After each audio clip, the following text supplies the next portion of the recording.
Salut les amis, bienvenue dans ma nouvelle vidéo. Alors aujourd'hui, on fait une vidéo un petit peu particulière. Et indirectement, ça va parler du jardin, mais on va s'intéresser aux effets néfastes de la pluie à long terme sur son jardin potager. Forcément, ça a des avantages, ça je t'en parlerai la semaine prochaine, mais aujourd'hui, on s'intéresse à ces nombreux effets néfastes qui, avec les jours qu'on a en ce moment, qui sont pas terribles, peuvent être préjudiciables pour le jardin. Alors je t'explique tout ça, c'est parti. Bon, heureusement qu'il y a la serre aujourd'hui. On va pouvoir travailler dedans.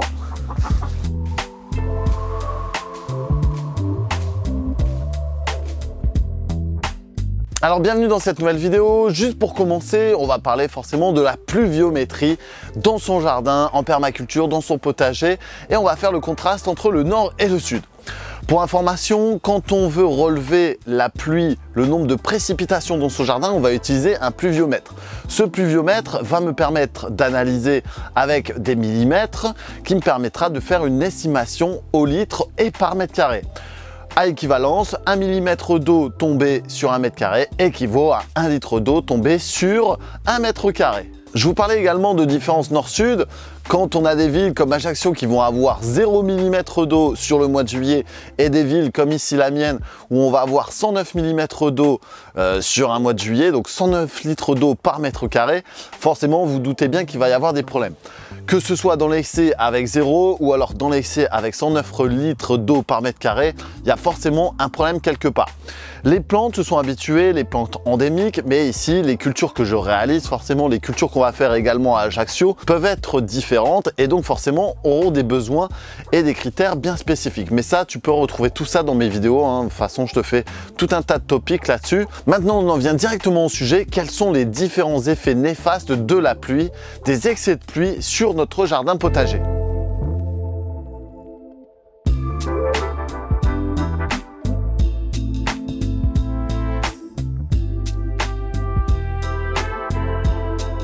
Le premier effet de la pluie dans notre jardin ou sur les sols directement, ça va être lié directement à l'érosion. Donc point important, quand il va pleuvoir énormément, les sols vont être érodés et donc on va devoir les travailler différemment, notamment avec son jardin en permaculture où tu vas dispenser un bon nombre de paillages organiques, notamment à base de paille, à base de foin, à base de mulch, à base de copeaux, enfin bref, ça c'est à toi de voir. Mais pour éviter d'avoir justement cette érosion, je te conseille donc ce paillage. Ça c'est vraiment le point essentiel, l'érosion des sols due justement à l'agriculture intensive, due aux suppressions des haies, aux suppressions des arbres qui forcément ne sont plus ancrés au niveau des sols, il n'y a plus de matière organique, enfin bref, ça c'est un autre point. Mais voilà, l'érosion, c'est le premier point. Le second point important, ça va être l'excès d'eau au niveau du sol et principalement donc au niveau de mes racines. Les sols vont être tassés, les sols vont être gorgés d'eau et donc les racines ne pourront pas perforer correctement et vont stagner dans un endroit qui va baigner d'eau littéralement et donc elles vont s'asphyxier, la plante va mourir. Donc c'est pour ça qu'il faudra décompacter le sol à l'aérobêche, à la grelinette par la suite pour justement décompacter ce sol et relaisser le temps retasser, etc., etc. Donc la plante et principalement le système racinaire va être étouffé, va manquer d'oxygène. Donc là-dessus, c'est lié directement à la mort de la plante. Il faudra faire attention. Un point tout aussi important et qui va concerner principalement le végétal, ça va être le développement de différentes maladies. Des maladies fongiques principalement comme l'oïdium, le mildiou, le botrytis qui sont des maladies que vous pouvez voir notamment en ce moment sur les courgettes ou alors sur les tomates si vous les avez mis en extérieur et si vous êtes au nord de Loire. Donc ces maladies fongiques vont se développer avec une hygrométrie importante. L'hygrométrie, j'en ai pas encore parlé, mais c'est le taux d'humidité dans l'air qui va être forcément indexé par la température et également par l'eau qui va tomber sur le sol. Et donc le mois d'août, le mois de septembre et le mois d'octobre sont des mois préjudiciables, sont des mois importants pour ce développement de maladies fongiques. Des choses à faire, vous pouvez aérer, espacer les plants, mais ça on en parlera également dans un autre point. Point important également dû à cette forte pluie, cette forte pluviométrie, ça va être le lessivage du sol.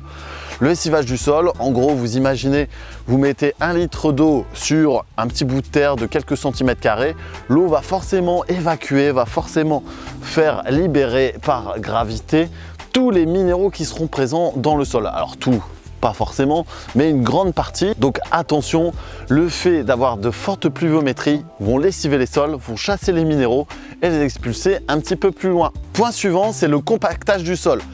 À force de pleuvoir, les sols vont se tasser, vont manquer d'oxygène, vont manquer d'aération et donc ça va être préjudiciable encore une fois pour ma plante.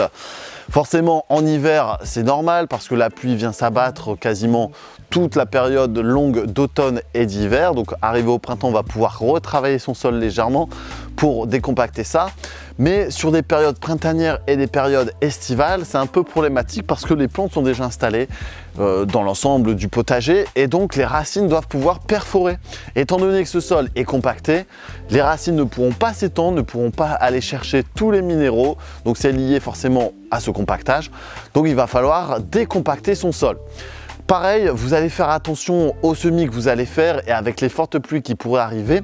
Une fois que vous avez travaillé votre sol, si vous avez une grande quantité de pluie suivie d'un rayon de soleil assez intense, vous allez avoir une croûte de battance qui se développe en surface qui va être anti-germinatif, c'est-à-dire la graine ne pourra pas passer et donc ça peut être problématique. C'est notamment valable sur les terres assez lourdes, les terres argileuses, donc attention ceux qui ont des terres lourdes comme ça. Forcément, qui dit maladie, dit perte de récolte, et ça c'est un autre point. Je vais prendre l'exemple de ce pêcher. Au niveau de la perte de récolte, donc les pluies qui vont s'abattre vont alourdir le végétal, vont alourdir les fruits, vont alourdir la structure de l'arbre, et donc forcément ça peut générer de la casse, premièrement. Ça peut générer de la pourriture et des maladies sur les fruits, comme on l'a vu tout à l'heure, et aussi ça va retarder ou alors ça va diminuer de manière significative les futures récoltes. C'est pour ça qu'on vient aider notre pêcher avec des moyens un peu cheap pour maintenir les branches, pour éviter que le poids ne vienne casser les branches, surtout qu'il est assez jeune ce petit pêcher. Et ensuite, donc forcément, on va cueillir un petit peu plus tard parce que ça a repoussé, manque de soleil, manque de température, beaucoup de pluie. Donc on va faire attention à tous ces facteurs-là qui sont forcément préjudiciables pour les récoltes. Et c'est valable pour tout le jardin. Enfin, le dernier point, comme on a parlé des maladies, on va parler des parasites. Donc la pluie est préjudiciable pour les cultures, comme je vous le disais, et elle va favoriser l'apparition de beaucoup de ravageurs, notamment les limaces, les escargots qui vont pouvoir se régaler dans l'intégralité du jardin. C'était ma nouvelle vidéo sur les effets néfastes de la pluie. Forcément, s'il y a des côtés néfastes, il va y avoir des côtés positifs. Et ça, je te présenterai ça la semaine prochaine dans ma chaîne YouTube. Tu peux me découvrir également sur Facebook, Instagram, TikTok. Tu peux faire un petit pouce bleu et t'abonner pour découvrir tous les semaines des nouvelles vidéos et forcément plein de choses sur le jardin potager. Alors à toi de jouer.